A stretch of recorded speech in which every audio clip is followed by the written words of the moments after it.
All right. Welcome to Quarantine Check-In. My guest today is the very funny Bret Hayden. Bret, how are you doing? I'm doing all right, man. Thanks for having me.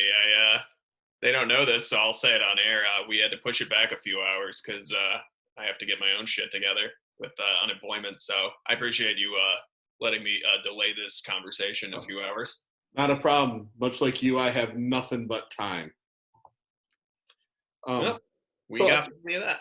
I should tell you this. I was supposed to be on your last Comedy Rumble. For those of you who are watching who don't know, the Comedy Rumble is one of the coolest events here in southeastern Michigan. Well, actually, throughout all of Michigan now, where 30 comedians battle for the ultimate prize, winner of the Rumble. Yes. I drove to the Independent that night and declared myself the winner. Oh, okay. Did you just stand outside the building or did they let you in? I stood outside because no one was there, and Okay. I declared myself the winner, and I am the champion of the Dirtiest Rumble. Okay, I was going to specify because when you said you were supposed to do, because the last Rumble I was supposed to do was like the whole tour of them. That was everybody had their 2020 goals. Mine was my big one was to do a tour of it, even if it was just in Michigan. And that of the 5 shows that week, I think that was the one I was looking the most forward to, the filthiest. Now, your 90 seconds. Some people told me they were going to do a character or they were going to dress up. Were you just going to do your darkest material? Oh, no. I was going to do my cleanest material. Oh, so you were going to go opposite route. You were going to go Norm Macdonald at the Bob Saget roast route. I was, Okay. My whole bit was about how dirty the bathrooms were at Okay. Air Planet Ant. Okay, so you were just going to roast the venue. Okay. No, I was pumped for that one. I talked to Connor and or Joanna when they basically said that everything at Planet Ant was canceled for like an immediate future. And they said as soon as we can start doing shows and they're comfortable with having a lot of people in one place, we're definitely gonna do it. And I think I'm gonna reach out to everybody on the original lineup first, see if they're still available to do it, and if not, I'll just fill in the blanks where I need to. Yeah, it's the Rumble. That'll be awesome. I'll say the Rumble is one of my favorite shows. Thanks, man. I've always had a good time doing it. Yeah. You also, low key, this is it's fun because every now and then, sometimes I forget I have the score sheets for certain shows. Sometimes I throw them out right away because a few people have tried stealing them so they can post them online, which is like, dude, I've had a few on stage where I've gotten off just to get like money squared away, and then I came back and like one of the judges said, yeah, I grabbed that because a few other people tried to. And but the thing that I think people never take into account, especially with that show, is more often than not, people score, even the lowest scoring people, they still score very high. And usually what makes or breaks somebody from making the final 4 is just 1 point or 2 points. And a lot of people get bummed because they're just like, I know I did as good as that. But again, it is kind of like a subjective thing with the judges. But I think people should know just how close scores are every single time, because there's people who do consistently well who've never made the finals, like you, like Nick Earl, like who's another good one, Trevor Tress, Dustin Jefferson, there's a few other notable ones, Ellie Snyder, Sarah Morgan. I feel like I could probably name 10 more, but like those are the ones that jumped out at me right away. Carolyn Paul's made the final. But again, yeah. So it just kind of like proves like it's not so much that people, like the talent pool is like not good. It's just that it's so good across the board. Like, what am I trying to say? We have a bunch of really talented comedians here in Michigan, and unfortunately, because of that, scores are going to be so close where people are going to be constantly second guessing themselves, saying, no, I thought I did really good, which yes, you did. It's just, unfortunately, only 4 people can move on. No, that's perfectly plausible. It's nonetheless, it's a fun night. Now, I will say the last one I was on was the one at Hot Rocks for the charity show. Yes. And I talked about it when she was on there. Christina V, I thought she had her best set ever at that show. Christina V? I can't pronounce the last name. She's tall. Oh, Christine Vidajewski. Yes, her. Oh, I thought you said Christina. That's where I was drawing the blank.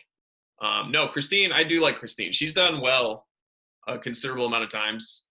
Um, yeah, that one was fun because there was a lot of people who I'd either never seen before or hadn't done other Rumbles before. So it was like a completely different lineup, especially for me getting to watch it for the first time.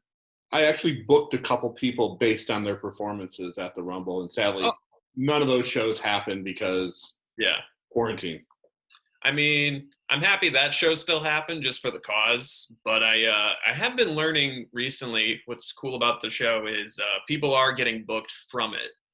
Like, I mean, it is hard to gauge someone's like actual talent level with 90 seconds, but if people are getting any sort of spots out of it or just paid shows, I'm stoked about it. Ella got into Skankfest with her Rumble clip from the first one at the showcase. No, she deserved to get a Skankfest. She's one of my favorite local comedians. Oh yeah, she 2 or 3 weeks ago she made like cookie brownie bars and she left them on her porch and just said, "Enjoy your corn treats. Love you guys." It was adorable. She's a sweetheart. She actually mentioned that when she was on the show. I haven't done a deep dive of all these. There was too many. It got a little overwhelming. Carl's are like 3 minutes a piece, so I could knock those out in an hour. I come from a journalism background, so interviewing people is kind of easy, and I also tend to go way on many tangents during this thing. Oh, that's perfectly fine. As you can see, I do a lot of ranting myself. Are you a fan of journalism movies? Some more than others. Okay, can I name 2 and then you can tell me what you think of both if you've seen them both? Okay, have you seen Shattered Glass? I have not. Really? Okay, it's all right. Brace yourself. Stars Hayden Christensen. It's the best movie he's ever done in his life. He plays, I don't know the journalist's name. It's based on a guy who like fabricated stories most of his career, like so that it would gauge interest. Okay. And like he got to a point in his career, he was like this like really well-known journalist who like was able to get these amazing stories, but most of them never happened. It stars Hayden Christensen. It came out. When did Phantom Menace come out? 2000? No, that came out. It had been 99. 99. Okay, so I'm trying to think the prequels, the timeline on them. Phantom Menace was 99. Attack of the Clones was 2002. Is Attack of the Clones the second or the third one? It was the second one. And then the third one is Revenge of the Sith. What year would that be? 2000. That would have been 2005 because I was living in Phoenix then. Okay. So this movie came out, I believe, 2003. So it might have been between the second and third one. And I know a lot of people don't like Hayden Christensen as an actor, but I think if people saw this movie, it would at least prove that he's capable of delivering a good performance. It's called Shattered Glass. It is kind of a hard to find movie, but it's very good. And then the other one you've probably seen because it won Best Picture, Spotlight. That was good. Spotlight's, yeah, I just rewatched that the other day. I love journalism movies. That's why I brought it up. I would say my favorite is Zodiac. Zodiac is one of my just favorite movies in general. I like the director's cut more than the theatrical one. I mean, interesting. I don't know if I've seen the director's cut. Is it longer, shorter? It's about 15 minutes longer, and just some transition scenes in there that help clarify the overall story. Kind of like the Watchmen Ultimate Cut. It makes a little bit more sense. Now, do you think, because it's already a long movie, so I imagine the reason they cut out the 15 minutes is because they were just worried about it dragging on? Because wasn't it like 2 hours, 40-something minutes, like the theatrical cut? I think so, because I did see that in the theater, and I remember the girl I was with was really bored. It's funny now. It's just like, man, I kind of lucked out then because a few different times, like dates or just like hanging out with like a girl or something, that's been the movie they've wanted to watch because I think true crime, because it's so popular right now, it's kind of given it like a new life of its own. And now people are kind of going back and like revisiting all these things. And Zodiac is like a big one, I think, because it's on pretty much every streaming service now. Yeah, I guess it is. I really haven't checked because I am still a fan of physical media. Dude, no shame. I before I moved to even Lansing, my way of making some extra money was have you? I would assume you were going to disc replay. I have been there, yes. Disc replay is fun, but they were. I paid them many a visits where I was selling pretty much every DVD and Blu-ray I owned because I knew I could try to sell them like on eBay, but just going there because I could, if I wanted to, I could just get store credit and buy like stuff for comedy, whether it's like a camera, like a tablet or whatever. So I would do a lot of that, but I remember I probably made a good 3-4 grand over the course of a couple of years at disc replays, the various ones in Michigan, because I needed money, and I also just accepted that physical media was dying, or not dying, but it's not what it used to be, and it was also just eating up so much space in my room. So that is the problem. It takes up way too much space. Now, do you have like a significant Blu-ray collection? I do. I have a lot of Blu-rays. Have you ever considered being like a movie YouTube kind of guy? Because people love Blu-ray collection videos. Oh, in a previous life, I used to do that. Oh, really? And I got to a point where I was buying movies just from the channel. And I'm like, this is stupid. Oh, dude, that's my least favorite thing about that subculture of people, is because I used to be that guy too. But my least favorite thing watching a lot of those videos is people would do like Blu-ray collection like overviews, and half the movies they would show, they would be like, let's see, I don't have anything I can hold up as like an example, but they would just go through and they'd be like 300. Still haven't seen it, but I saw it was on sale, so I got it. Like, that drives me nuts. Oh, it drives me nuts too, because when I started buying them, I bought movies that I liked. Yes. And I bought a movie starring Marianne Faithfull called Girl on a Motorcycle. I'm a big fan of Marianne Faithfull's music career. Okay. And so I bought the movie. I'm watching it. I'm like, this is the worst piece of shit I have ever seen. And I'm like, I'm done. I can't do this anymore. I have to just buy stuff that I know I'm gonna like. Yeah, I started that way. Here's like, you might have to do some digging here. Do you remember when you started collecting, do you remember the first thing you bought? I do, because I bought a DVD player just for that movie. It was the Criterion Blu-ray, the Criterion DVD of Brazil. Of Brazil, okay. So do you remember what year this was? It might have been 98 or 99. Damn. Yeah. First thing I bought was probably 2005 or 2006, because if you watched a lot of like collection overviews at the time, it was predominantly DVD collection stuff. The first thing I bought, it was one of two things. It was either the Alien quadrilogy, Okay. because that was like a staple for everybody, like had to have it. And because I was a horror fan, do you remember New Line Cinema put out, it was a box set of A Nightmare on Elm Street, like the whole collection, but like if you put all the DVDs together, it made like a silhouette of Freddy. Yes, I remember that. I never bought that. Yes, I saw that on super sale at Best Buy, and I think that may have been the first thing I bought, just because aesthetically, I did like the first Nightmare on Elm Street, and I was told like a lot of the sequels were like so bad they're funny, kind of entertaining. So I specifically remember dropping $40, $50, whatever it was, just because I could put it on a shelf and aesthetically it just looks so pleasing. And I think I've maybe watched all of the sequels maybe twice. I'll go on. I'm a big fan of the whole Nightmare on Elm Street saga. Okay. But I love the first one, and then I think I love the Wes Craven, the one that was really meta, and I can't remember what it was called. It's one of the later ones, though. I think it was called let me go. New Nightmare? Yes, I think that was it. I think that was the meta one. I'm a big fan of anything that's meta.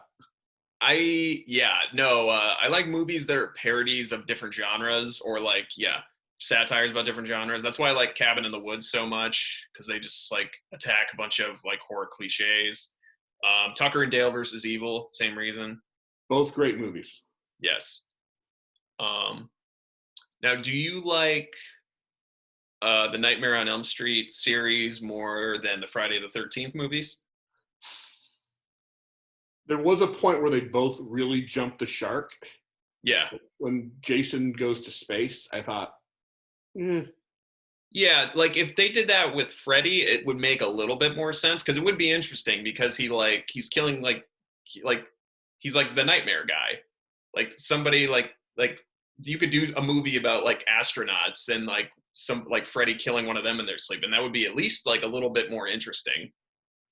yeah. What I think I liked best about the Nightmare films was they gave Freddy just some great one-liners. Yeah, I definitely think he was probably the most charismatic of like the horror icons because he always had a one-liner to you didn't have too long to be scared because he would say something funny and it would kind of diffuse any tension that was kind of built up in you. Yeah, yeah. Did you ever? I don't know on the Blu-ray set of the Nightmare on Elm Street, they put an episode of Freddy's Nightmares on there, which was the origin of Freddy, Yeah. with Alice Cooper playing his dad. I'm aware of this, but I can't say I've seen it. It might be. I think that is, beside the original, is probably the best Freddy story, even though you know the ending to it. So Is it like now these episodes were they like half hour or are they like an hour like a lot they of were TV? they were an hour. They were an hour? Okay. Very nice. Yeah, it was like Twilight Zone hosted by Freddy Krueger, but one episode dealt with him. Oh, okay. Twilight Zone hosted by Freddy Krueger. That actually sounds fun. Um, Now, do you still buy a significant amount of like the Criterion collection? Not as much. The movie has to really interest me. Like, I think the last one I bought was Ghost World. Okay. And that was maybe a year and a half ago. Yeah. Now, if you do buy Criterion, do you wait like I think it's Christmas Eve is when they do it, and then No, they have one other sale? it's November and like October, the Criterion sale. Okay. Because Yeah. that's true. I picked up the Godzilla set. Okay. Yeah. Like the big beefed up one? Yeah. Because I think didn't they have like an original version and then they re-released it with like more movies or something? Yes, they did the original Godzilla, and then they got Yeah. all the movies up to like 1975. Very cool. Like the original Japanese ones. Yes. Yeah. Yeah. I mean, I would like a Jeff Goldblum shitty 1990. Oh no! That was Matthew Broderick. Matthew Broderick. All the movie buffs are gonna like blast me in the comments. We get Whatever. no comments. We got no exception. We've gotten 2 comments on these videos. Okay, no worries there. Yeah, have you watched anything like movie wise that maybe kind of flew under the radar while in quarantine? See, that's the thing. I'm a big fan of horror films, and I have not been in the mood to watch them.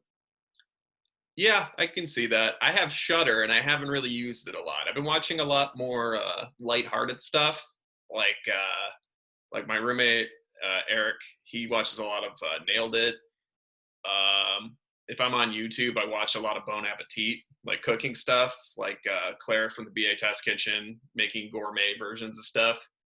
I don't know. I think we all kind of need like a little more wholesome, lighthearted stuff lately because I haven't really watched a ton of horror myself. I've been watching this thing on YouTube from First We Feast called The Burger Show. Burger Show's good. Yeah, I love it, and I want to go eat burgers like that. Oh yeah, where there's a couple really good ones. The one episode with Seth Rogen's really good, where they talk to the burger historian, I guess is what we'll call him. He now has a show where he gives you the recipes of how to make those burgers. The weird dude with like the white beard and like the first one came out on Monday. Oh, okay, cool. And I looked at it. I'm like, all right, I wrote the recipe down, and then I realized I'm too lazy to go fucking cook it. Oh yeah, same. Yeah. So let's switch gears a little bit. For sure. What made you want to start doing comedy? Before comedy, I was pursuing wrestling, if you can believe that. And when I started just piling on just injuries, and I just realized I was very injury prone, I just accepted that I don't like being in physical pain all the time on top of all my like mental health related issues. Did you go to wrestling school? What's up? Did you go to wrestling school? Yeah, for a little bit. Which one did you go to? House of Truth. Okay, the one in Livonia. Yeah, yeah, yeah. Right. Yeah, yeah. Trust me when I say Truth Martini probably couldn't pick me out of a lineup, but just because enough time has passed at this point. But I just remember even the first day, I think I knocked myself out cold doing like back bumps after 3 hours, and I was just like, "Well, this is different." That sucks. I briefly went to wrestling school when I was living in Birmingham, Alabama.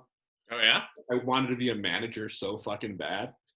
What was you? Did you already have like a gimmick, or was it just you wanted to be a manager? Oh, I had a gimmick. I was called O&D Money.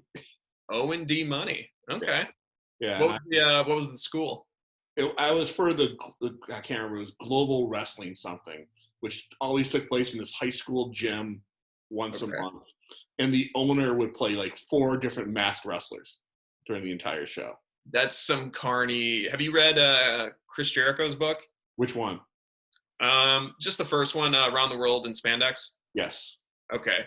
I don't know if it was Jericho's first book because I think him and Edge, like Edge's first and only book, it is very similar in like origin story to Chris Jericho's first book, just both being Canadian, similar upbringings, what have you. But it just like that just sounds like the most indie sort of thing. It was just like, all right, we have budgetary restraints, but we need a full card. So, all right, everybody's wrestling 3 matches. You wear a mask, and you're this guy, this guy, this guy, and then just if you got tattoos, cover them up. That's how it was. But I'm going back to it. I was afraid to take a bump. Yeah. I figured as a manager, I didn't really need to. I could just get hit by. Yeah, that was the thing they emphasized in training was even if you wanted to be a manager, referee, we're all getting trained the same. Which it sucks for sure, especially if you are trying to avoid. You're like, I just want to be a ref. This organization, the refs never got bumped. Okay, so I mean, there's little things I'm sure would be like beneficial for a ref or a manager to know, like how to take like a punch or to like how to sell. But like them doing all the same training as like the wrestlers, I even to this day I've still never fully understood that. No, I just need to know how to talk, which I do. I'm a good talker. Yeah, you got the voice for it. I also have the demeanor. I can hold a briefcase. Oh yeah, Yeah, and I can even walk down with a beautiful woman. yeah. Walk down with a beautiful woman. Just wear a nice. You got to wear like a colorful suit though. I would have wore the one suit I had at the time. Okay. It was good at the Men's Warehouse. What color was it? It was black. It was black. See, I feel like for wrestling managers to really stand out, you kind of have to go Larry Sweeney route of like have like a purple or like a pink suit, or Bobby Heenan where it's just a little, not like doesn't have sequins or anything, but it just got to be a little sparkly, just a little like you look at him and you're like, I bet that guy's an asshole. But Larry Sweeney had the personality to pull off that suit. Yes. He also had this weird swoopy hair in his face. For some reason, his face kind of looked like a cartoon caveman. So just him wearing like a colorful suit, and unfortunately, has since passed as of this recording. He died. Damn, like Himself, yeah. yeah. Oh, he killed himself. That's what it was. I just know he's passed. But yeah, he was. I think he was a young guy too. I think he was just in his 30s. I thought he was in his like mid to late 20s. That's even sadder. He just always kind of looked like he was always 35. Like, let's see here. He was the best part of Ring of Honor when he was there. I definitely think he filled a void that was desperately needed to be filled. Okay, he died April 11th, 2011, the year I graduated high school. He died. Okay, so we're both pretty close. He died at age 30. Oh wow. Damn. Yeah. I loved his Sweet and Sour Incorporated. Yeah, that was, I will say, I can't pull it out now because it's buried in my closet. The only physical media I still own is every ROH DVD I ever bought, which is somewhere between 300 and 400, I think. I still have all of those. I have all of them except for one that I accidentally sold. Which one is that? It was one of the Detroit shows during WrestleMania weekend. Oh, I actually probably still have that. Is it like, so you have like the complete, all of them just minus the one? I mean, I have all the ones I bought, and I have the majority of Ring of Honor DVDs up until 2015. That's when I stopped. I stopped buying them, I think 2011 maybe, like because the last Ring of Honor shows I went to, I think, or one of the last ones I went to was WrestleMania weekend. I went to night one of the Atlanta shows. Okay. WrestleMania weekend. I didn't go to night two because I think I went to WrestleMania Access the next day because you had to like wake up early for me to meet the people I wanted to. But I just remember whenever I go to a live event like that, I always get the DVD for it, and that's usually like my timestamp of like when's the last thing I bought, like wrestling wise, and I think that might have been the last Ring of Honor DVD that I bought. I used to love going to Ring of Honor shows. When I moved to Seattle from here, I was devastated that at that point they did not tour. Yeah. And I went to LA just to go see a thing called Wrestle Reunion, where one night was Ring of Honor, the second night was Pro Wrestling Guerrilla.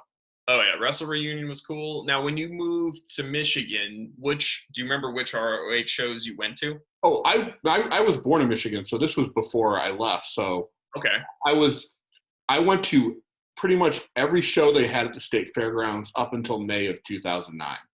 Okay, so we may have been to a few of the same shows. Did you go to Tag Wars 08? Yes. I was there. That was my first Ring of Honor show, so small world. If you ever go watch some of the DVDs, there's one where I think Serena, whoever the female announcer they had was, yeah, she was interviewing. You could see me walk in the background and slowly walk back just to get into the camera. Oh, yeah. No, first one I went to was Tag Wars 08. That was the fairgrounds. And then, let's see here. Where else were they? Because they did one of the Ring of Honor pay-per-views in Detroit. They did New Horizons because Tyler Black did the buckle bomb to Bryan and it broke. Yes, I was there. Oh yeah. And there's a point where I think Brody Lee was fighting, and I saw the camera. I have the picture. I'll send you the picture, but it's me just looking at the camera and giving a thumbs up. Oh yeah, no, I was 14 or 15 at the time. I lived for those moments where I could just kind of awkwardly smile or do whatever. Basically, I had basically the same face, but I had braces, a few more pimples, and then I had Harry from Dumb and Dumberer hair, usually tucked away in a beanie. So that was a bold fashion choice for the early 2000s. Yeah, if you go on my Facebook, I do have an old picture of me with rocking Affliction clothing, and it was not a good phase. Actually, I think I have seen some of those pictures. It looked like you were trying way too hard to be a skater boy. Yeah, never having been a skater boy. Yeah. You wanted to be what was her name? Avril Lavigne's boyfriend. Yeah, that would be pretty accurate. Or just somebody who worked at Hot Topic's boyfriend. Yeah, neither one of us is cool enough to work at Hot Topic. Nah. Now, of all the shows they did Ring of Honor in Detroit at, or all the Ring of Honor shows that have been done in Detroit, do you have one that stands out? It was, I can't remember again which one it was because they all kind of fade together.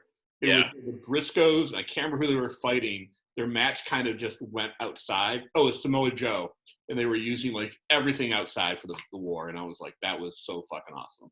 Was that pre-2008? Yes. Okay. Because I know what you're talking about. It was Briscoes versus, it was a tag match. Yes. Briscoes versus Samoa Joe, and I'm trying to remember who he teamed with. I don't think it was BJ Whitmer. No. I'm just trying to think who Joe was tagging with at the time. Maybe Jay Lethal, maybe. No, because at that point Lethal was still in his no, I'm sorry. It could have been Joe Lethal because I was thinking maybe it was Homicide. It might have been Homicide because because Detroit kind of unfortunately wasn't one of their A cities for the first few shows. So they kind of just like stuck whoever was from Detroit, or they just kind of made like a tag match based off like who were the biggest stars they had available. So it would always be like Briscoes versus like Joe plus another top single star sort of thing. See, well, actually, that's not true because when it started, Detroit was one of their top cities because a lot of the CZW war took place here. See, that was one of my favorite times because it was such an interesting dynamic. And also, too, if you have those DVDs specifically, you could line them up. And it was like, I think it's spelled ROH. Yes, it was because it was their big anniversary year.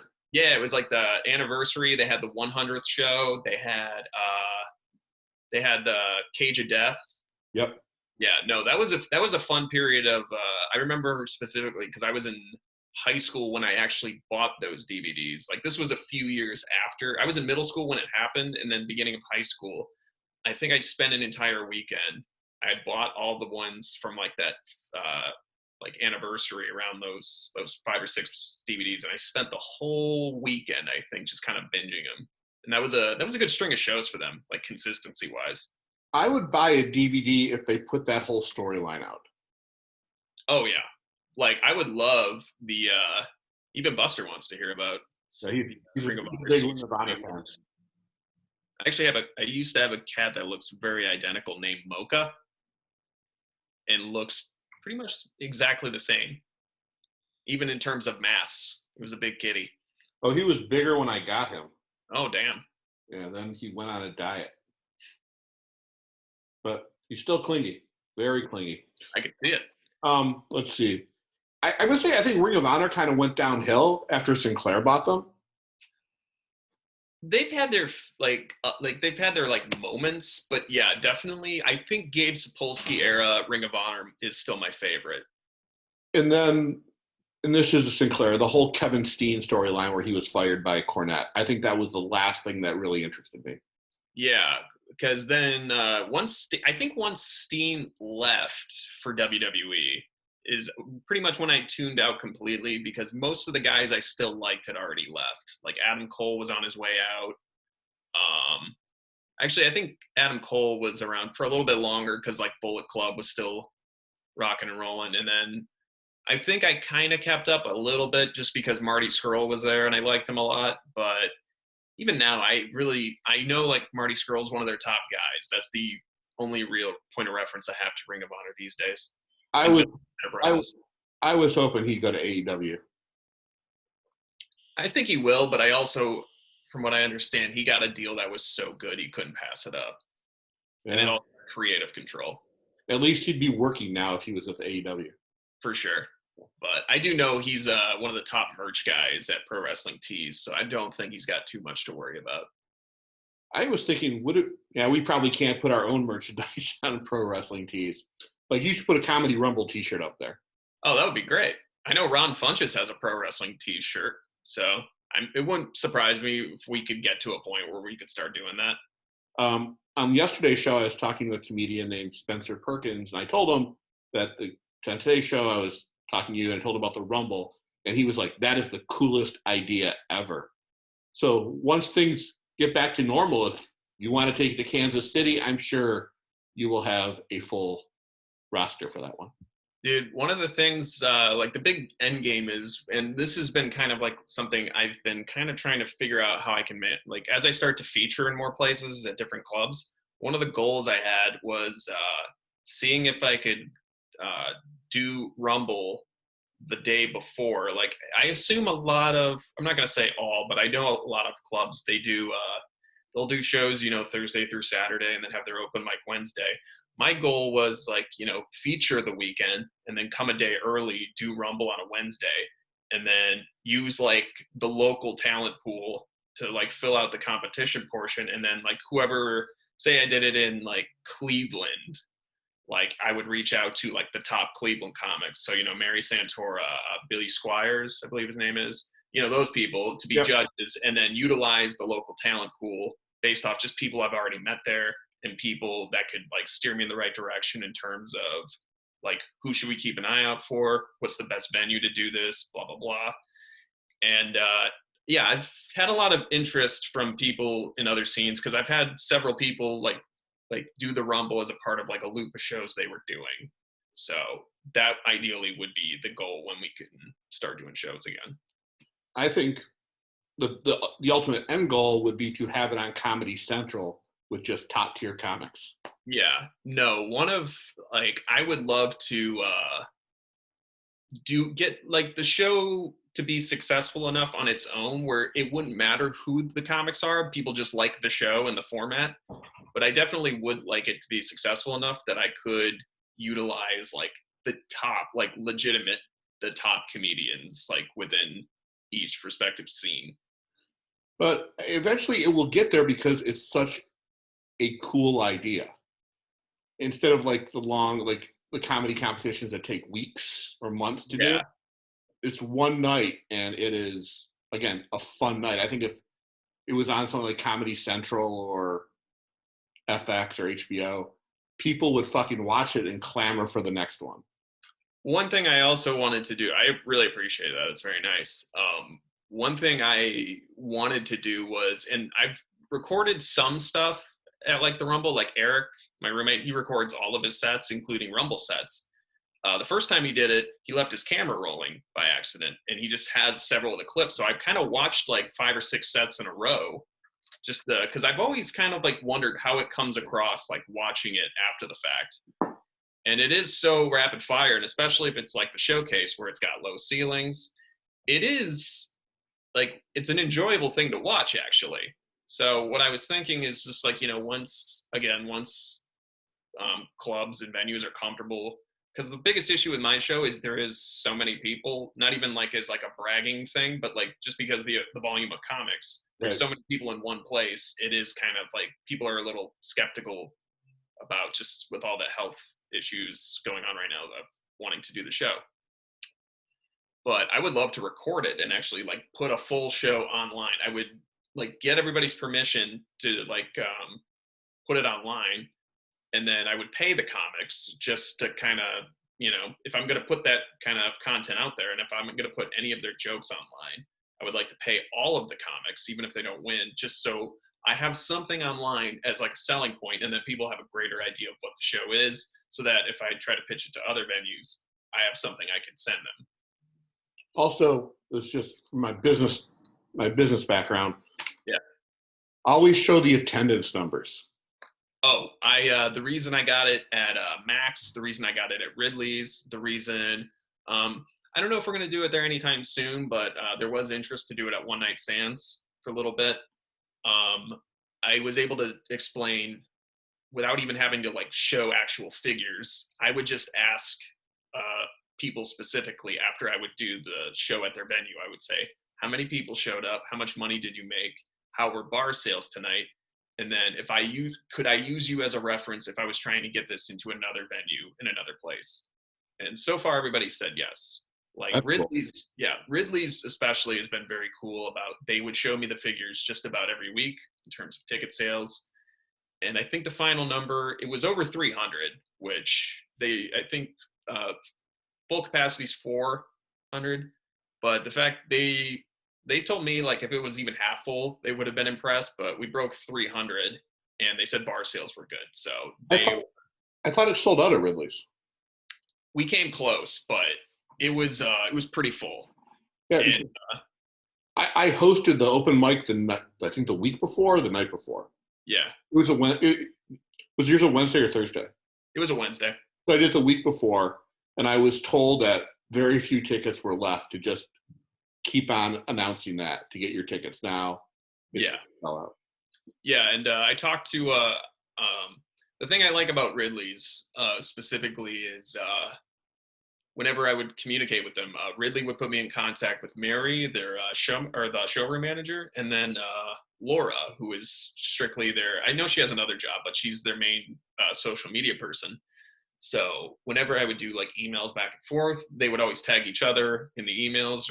So anytime I had a question about anything, whoever had the best answer could like contribute. And they were so good to me in terms of saying, all right, this is how many tickets we've sold so far. What do you need from us to keep pushing it? And this is our email list. This is how many people are like in it, and this is how many tickets we sold just from this one post. So definitely in terms of getting the word out, they liked the concept and everything, but I think they went above and beyond to get the word out and to promote the show, because they immediately, I think I emailed Mark just to say thank you the next day, and he immediately fired back. He was just like August 5th, or he just gave me another date for the like return, which is still on the website. I don't know if that's going to happen. So when do you think comedy will come back? I think shows will come back in the next few months, but in terms of just, I'm going to say, in terms of things going back completely normal, it might be the end of this year or the beginning of next, just in terms of finding, because the big game changer is we find a vaccine that works. Because the second people know there's a vaccine, no matter how expensive it is, I think that's what's going to make even the most, the biggest hypochondriacs be like, okay, I'll go outside, I'll go to shows. Because even the last week of shows I did at the showcase, they just did limited seating, and like people still flocked to it because they were just happy it was open. Because they announced quarantine, I think like the next day after that weekend. They announced it, I think, on the 15th or 16th, because Mandy Stark and I had a show, Mandy Stark and I had a show that was going to start on the 18th. Yeah. And because the day before I started having to call people and say, we're canceled. Yeah. No, it sucked definitely because March and April in general are good months for comedy, but like financially, that was going to be like a like a milestone sort of few months for me, where I could sit there and go, oh, all right, if you grind this out long enough, sometimes it pays off. So thankfully, I mean, everybody I've talked to said they want to reschedule the shows I was on or I produced, but it's going to be a weird transition process. Do you have any idea when you think comedy's going to come back? I don't know. As I talked about on yesterday's show, I think house shows are going to be the first things that come back. Yeah, I was talking. I mean, very invited, curated audience too. Just like, yeah, I definitely know because I used to live in a house that ran a house show, and now currently living in a house that also has a house show. I think that's going to be the first thing in terms of like shows that people are going to flock to, because there's no restrictions in terms of how many people can be there, so to speak. And even at their max capacity, it's nothing too scary for people. But yeah, I think house shows are going to be the new norm for a little bit. Other venues, especially bigger venues, they're going to open up slowly. I think, especially like the showcase, I know the open mic will probably be fine. In terms of the paid shows, I know they're going to take a hit just because limited seating, or maybe they just might do limited seating but hike the ticket price up a little bit. But comedy's always going to survive. It's just going to be an adjustment for the performers, who honestly are already most of the time getting snubbed on pay. It's just they're going to get paid even less for a little while. No, I'm already expecting that. Yeah, same. My goal for this year, and hopefully I can still manage it, is to get into the showcase. Yeah. Like last time I did the open mic there, I think I had a really good set. I had Roger watch it. Good. But he told me I was too dirty. Yeah, he is. Okay. Me trying to explain Roger to people is, I think in terms of like creating a crop of guys that he can rely on and count on, I think he's a genius at. In terms of expanding beyond what I think he likes creating comics from the ground up, in terms of like earning your way up the food chain, like MC, feature, headliner. It sucks because there's a lot of really good comics who, in his eyes, and I would say like even in mine a little bit, like, yeah, they're dirtier, but I think are totally capable of being cleaner comics if you need them to be in an MC setting. But I think, especially, I'm not going to use you as an example because I know you're capable of being cleaner, but I have seen a few people audition there be overtly dirty the one or two times they've auditioned for Roger. And it's just, all it takes is like one word in a set for him to kind of just like somebody to say come, or, one too many fucks. And it just it takes a long time for Roger to kind of unsee that. And I can understand that. And I got to tell you, I was angry after he said that, because I don't consider myself a dirty comic. But the whole snowy drive back to, I was living in Livonia at the time. I just moved here, and I'm just thinking to myself, you know what? I'm going to write a whole new set. Yeah. And next time I go there, I will do the set, and he'll go, okay, Yeah. maybe. And then I'll do a whole new set the next time, and just be Yeah. that he can't ignore you. So I took it as a challenge. Yeah, no, I definitely learned pretty quickly. It's just like every time you ask him to watch your set, make sure there's new stuff each time. It took me like 3 or 4 times asking him for him to really start taking me seriously.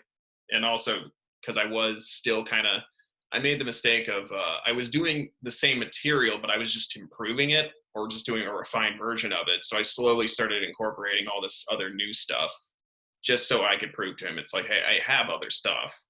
And then once he saw that, slowly but surely, I started becoming a regular there. No, that's awesome. It's a great club, and there's a lot of opportunities there. And like again, as you said, there's so many good comics here in the city Yeah. or in this area that it's good enough just to compete with them. Yeah. Now I want to ask you this because did you see Trevor Trest's post a couple weeks ago No. about comedy? Okay, I liked it a lot. Not because he name dropped me in it, but I thought it was interesting that he was talking about he came to see me. I got when I did my last weekend at Ridley's. One of the cool things is you can get 2 comps per show. I think no matter where you are on the show, like headliner or feature MC. So Trevor Tress and Luke Nesbitt came to support me, and they got sat at a table near like an older couple, and I guess they like recognized Trevor and Luke because they're just comedy fans. So they just at some point had seen them, and they were just like, "Hey, we think you're both very funny." And then they asked, they're like, "Are you familiar with Mark Normand?" And they had no idea who he was. Oh wow. So it was just like it kind of was like this cool thing of there's people who just like the art of comedy more than the names attached to it. And what I like about that is when we could start doing shows again, that like genuine comedy fans, not fans of like, you know, a specific comedian, genuine comedy fans are going to flock to shows, I think. And the cool thing is because we have such a deep talent pool, I think people who maybe are just like on the cusp of being really good are going to get good for competition's sake. And then the people who a lot of people say are really good are going to become great because, again, there's a limited number of spots. I mean, money's going to be a little bit tighter. So everybody's going to be kind of, I don't think people are going to like cut throats, but I definitely think there's going to be a lot healthier competition and like hunger to get like better. Which is good. Yeah. And There is a lot of new comics that I think have a lot of potential. And I think the only thing that's holding them back is like just they needed that one little push to kind of like set them over the edge. And I think this pandemic might be that thing that once we can come out swinging, I think they're going to say like, all right, time to make up for lost time. I think I partially agree with it. I think we're also going to see a lot of people drop out because of the pandemic. Oh, people are going to realize really quickly, oh, this was just a hobby to me. Or, no, I actually really wanted to do this. Yeah, I mean, it's the longer it goes on, the more you have to go, all right, it's not doing anything for me. I got to move on with my life. I'm not seeing the same people week after week. And I think it's going to be very hard for some people to come back to it. Oh, yeah. No, there is some people also using this time in quarantine to like, I guess, rediscover old hobbies or just like figure out what's really important to them. And then the ones that still like comedy after this will stick to it. And then we're just going to see people drop like flies who just realized it was never that important to them from the start. Yeah, I'm hoping all my friends stick with it because I want to see them again in person. Yeah. I want to see all my friends again, and I also want to see all of them succeed. So I do too. I think when one person succeeds, we all succeed. Oh yeah, no, that Comedy Rumble never started. It started mainly as I just wanted to have like a Christmas party with like all my friends, just because the first one was like December 2017. But then once I started seeing it was actually like helping people get into places, then it became, okay, let's try to make the most of what I can with this show and then try to build like build my career too, but also try to showcase other people as much as possible, because even on the posters, I don't put my name on it. It's just Comedy Rumble. It's probably better that you don't. It really is, because also too, if I put my name on it, then more people reach out to me trying to get on it that I've never met before. So I kind of like having a little bit of mystery of just people like having to reach out to the page, or me just giving priority to people I've actually met. I will say I do hate people reaching out to me to get on my shows. Oh yeah, that's the only thing I don't like about comedy. And it's not even so much that I hate people like trying to get opportunities, but it's so overwhelming at times that it's like, on top of all the other shit I have to do, like with my own career, it can just be a pain in the ass, the volume of messages. It's not that. It's just some people feel they're so entitled to get on the show. Oh, of course. That's going to come, like, regardless of how good or bad or experienced they are. Because I think people don't understand, too, is just like, I mean, in my case, there can be exceptions made. But more often than not, there's such a limited number of spots on one person's show, and people never take into account how many other people have probably reached out, or other people you want to, like, help out or owe favors to. And yeah, I just don't think people think too much about that before they actually, reach out. I had this guy reach out. I did a show and his buddy was heckling me during my set. And I will be the first to admit I am not good with dealing with hecklers. I am not good at crowd work. I need to get better at it. But the fact that his buddy, the guy who brought the heckler was a comic, did nothing to shut him up. And like 2 days afterwards, he hit me up to get on my show. Any comedian especially who heckles during a show, I blacklist them immediately from anything I produce. I want nothing to do with them. Yeah, it's just, what's going on. Tell your friend to shut the fuck up. Yeah, there was a guy, I won't name drop people just for the sake of, because he's not doing anything, so it's not even like, he's not doing anything of relevance these days, but like, there was a guy who, like, he was heckling comics, but then I made a point to post about, not him specifically, just about comics heckling comics at shows and why you shouldn't do it. And then he commented, or had the nerve to comment, he's just like, sorry, I'm helping comics get better. And it was just like, oh, you don't get it at all. No, I would have punched him. Yeah. But I mean, I would have punched him too, but I mean, with the little context people would have had, they just would have assumed, oh, hate crime. Oh, okay. Yeah, it was one of those scenarios where I'm like, if I punch him, this is going to get blown out of proportion. Yep, that's why I don't do anything. I just sit back and go, fuck. I just internalize it. That's what I do too. But man, this has been awesome. But before we go, I have become a big fan of Craigslist misconnections. Okay. And I've been actively reading them. And I'm going to share one with you. If you could crack a joke off of it or make a snide comment, that would be awesome. Okay, we'll see. I'll see what I can do. Okay, so this one's called Let's Get Back Together from Southfield, Michigan. I think I found it like 3 days ago. Girl, I miss you. I miss your smell. I miss your laugh. I miss your touch. I miss your lips pressed against mine. I miss you. And most of all, I forgive you. I forgive you for seeing my best friend behind my back. I forgive you for giving me those STDs and then blaming me for giving them to you. I forgive you for taking the money out of our account to go on vacation with Joe. I forgive you for calling me a simp. I forgive you for laughing at my inadequacies. I forgive you for saying I wish you were dead. I forgive you, baby. I hope you read this, and if you do, let's get Chili's to go, have dinner, and make up, because I got to get you back in my life. Yeah, the part that got me was, I forgive you for calling me a simp. It's just like, that was what I was thinking the entire time. I was like, you have just let this fucking bitch step all over your heart. You are a simp. Well, he is, because he thinks a good let's get back together meal is Chili's to go. Yeah, that, and also doing this over Craigslist. I know. If they're in a relationship, he must have her number. He could call her. Yeah, why why the public platform other than you just want other people to see this? Maybe he is, if he doesn't get her, someone else will see this and want to get with him. Yeah, maybe. Or like somebody who's kind of like her. Well, maybe his thing is like he kind of likes being a simp. Like that's kind of his thing. And I don't think any guy really wants to be a simp.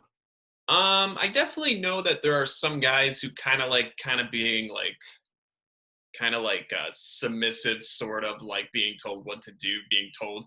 There is like a weird demographic of dudes who are into that. So it wouldn't surprise me if this is like a fetish for him and he just is hoping a woman that's kind of like her sees this and like basically fills that void for him. I think if you meet someone off of misconnections, yeah, the relationship has a lot of problems to start with. Yes, no doubt. But I think it's going to be up to him to figure out for himself why he is into this type of woman, because he clearly likes this woman enough that he's okay with her treating him like complete garbage. So there's clearly something mentally he needs to get squared away. Like, I think if anything, he should just take some time off from dating altogether, see a therapist, reevaluate his own life, why he feels the way he feels and why he still loves this woman who's clearly not good for him. No, not at all. Not at all. I mean, she not only cheated on him, she took the money out of their bank account to go on vacation with his friend. Yeah. What I'm going to do is, once this is posted, I am going to edit it, just send him this part to let him know, while we are not trained psychologists, we are comedians and have a great understanding of human nature, that maybe this advice can help him. Yeah, I didn't even bust his balls that much. I just feel bad for this guy. I do too. Yeah. He's definitely a simp, no doubt. That might be his thing. Now, in your mind, is there a difference between a simp and a cuck? Or are they just the same, two different words for the same person? I mean, simp, I think by definition, in most cases, is like someone who puts women on a pedestal. And then cuck, I think, falls more into the category of just being like super submissive and just like a bitch that just takes it. That makes sense. So I would say they're similar, but I don't think they're exactly the same. Because I think there are definitely guys, especially when they first are like sexually interested in women, that are kind of like, they don't even know they're simps. But it's almost like seeing through rose-colored glasses a little bit, and but just like that on steroids. Yes. Okay. Yes. Because the first time you have sex, you're like, I'm going to be with this girl forever. Then yes. 2 days later, we are no longer together. Or just don't even speak anymore. Yeah, it was funny. I had a roommate in college. He started dating this girl, and he lost his virginity to her, and he lost it within a 3-minute time period because he went to the bedroom and came out like a minute and a half later. Of and course, was very happy, and he was celebrating it. And the girl broke up with him like a day later. See, that makes sense, where like for her, she broke up with him because of that. But for him, I think guys, when they lose their virginity, the whole thing is just getting it done with. Not so much about his own pleasure or hers. I think they just want just the validation of like, okay, I've had sex. Cool. Because I think we're just anxious enough that it's happening, or just like excited enough that it's happening, and then anxious to just get it out of the way because we almost go into it with the expectation like, I don't know what I'm doing. This is not going to be great. I just kind of want to get it done so I could say I've done it and not have to worry about that, or not have to think about that anymore. Yep. That is exactly true. Yeah. I wanted to give myself a parade when it was done. And instead I gave myself that walk back from her place back to my dorm room. Oh yeah, no, fortunately, like the girl I lost my virginity to, I'm not close with her, but like we're still friends enough where if I reached out to her just like during this pandemic, just to be like, how you holding up? She'll actually respond. Like we're close enough that we still speak. That's awesome. And it's also awesome to see you again. Hopefully I will see you sooner than later. Absolutely. Dude, this thing, we flew by. This was, we talked for an hour. Didn't feel like it. Yeah, a little bit over an hour. It was awesome. I can't wait to actually talk to you in person. And I would say tomorrow we have a great show. Mandy Stark will be on. Oh yeah. Come say hi to Mandy, everybody. All right. Thank you so much. And we'll see you guys tomorrow. All right, guys. Be safe.